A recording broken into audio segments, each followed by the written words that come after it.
এই এপিসোডটি যখন রেকর্ড হচ্ছে তখন সেই তারিখটি হচ্ছে 18 জুলাই 2025।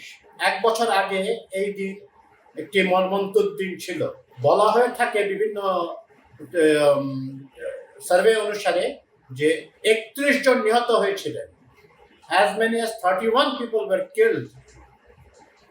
শেখ হাসিনার সরাসরি নির্দেশে তার বাহিনীর গুলিবর্ষণ। আপনারা জানেন 16 জুলাই 2024 থেকেই শুধু সরকারি ইউনিভার্সিটিগুলোর ছাত্ররা ছিল না মাঠে। ইনফ্যাক্ট মাঠে সবচেয়ে প্রমিনেন্ট ভূমিকা পালন করতে থাকে বেসরকারি বিশ্ববিদ্যালয়ের হাজার হাজার ছাত্র।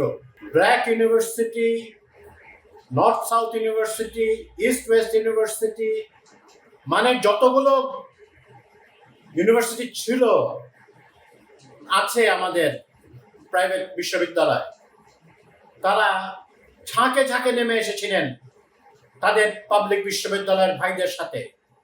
এবং একটি কথা বলে রাখা এখানে ভালো যে প্রাইভেট বিশ্ববিদ্যালয়ের ছাত্ররা কিন্তু গেম চেঞ্জার ছিলেন।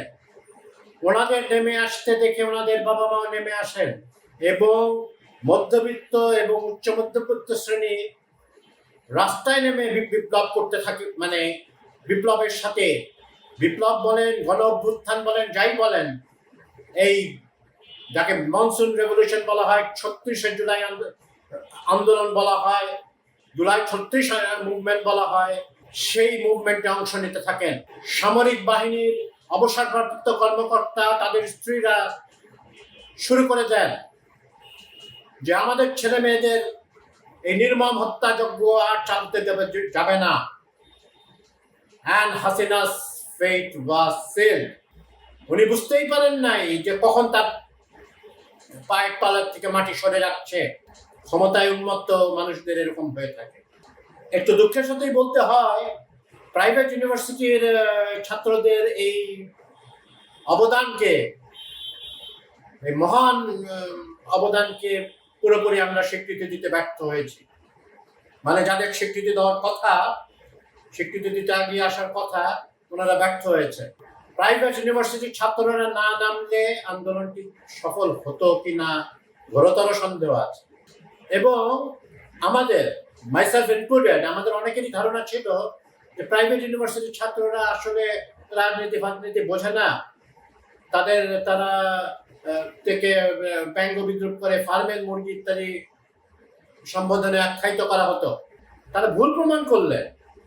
এই জেনজি যে কোনো প্রিভিয়াস জেনারেশনের মতোই বা কিছু কিছু ক্ষেত্রে ওনাদের থেকেও বেশি রাজনীতি সচেতন এবং দেশের প্রতি ভালোবাসায় ওনারা পিছিয়ে নেই, এটা করে দেখালো।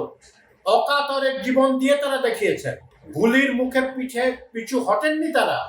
এবং কমপ্লিট শাটডাউন কর্মসূচিটা বাস্তবায়নে ওনাদের অবদান কেউ অস্বীকার করতে পারবে না।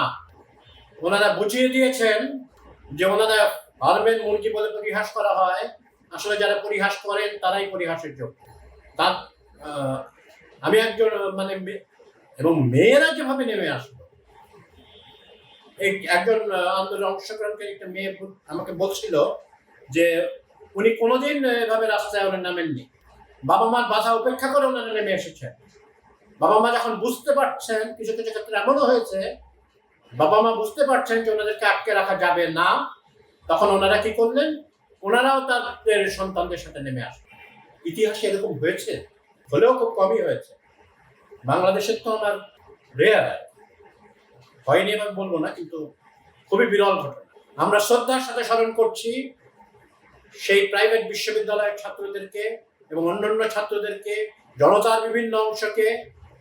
রিক্সাওয়ালারা একটা প্রমিনেন্ট রোল প্লে করেছে।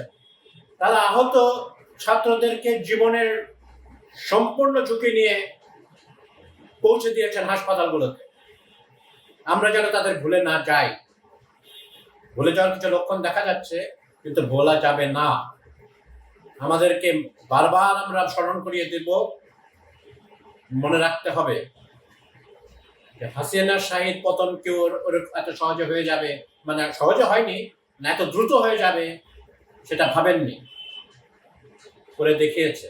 এবং প্রাইভেট বিশ্ববিদ্যালয়ের ছাত্ররা কোনো পদবি না গ্রহণ করেই ওনারা ফিরে গেছেন তাদের ক্যাম্পাসে, পরীক্ষা দিচ্ছেন। Hats off to them, salute.